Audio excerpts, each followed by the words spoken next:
Welcome to the Rim Break Rodeo. We hope this video helps. You start by securing a suitable space and hardware. First, choose a quiet rectangular room and clear reflective clutter. This reduces early reverb.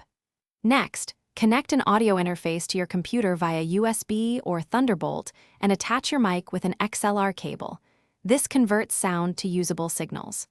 Once done, plug studio headphones into the interface and install drivers. Make sure to set the interface as your input/output in system audio so the computer recognizes it before you open any recording software. Now you configure the DAW and routing so your signals behave predictably. Open your DAW and create a 48 kHz, 24-bit session. These settings balance quality and CPU load.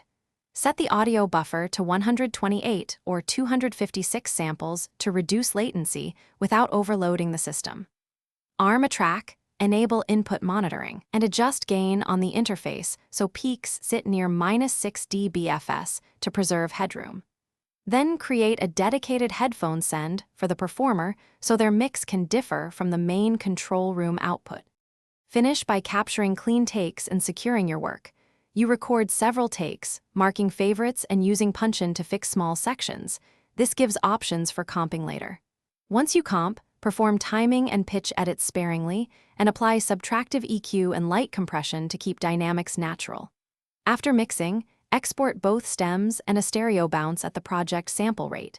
Finally, make sure to back up the session files and exported stems to a second drive and to cloud storage. If you hear latency or noise, first lower buffer size or Thanks for watching. Consider subscribing if we helped you.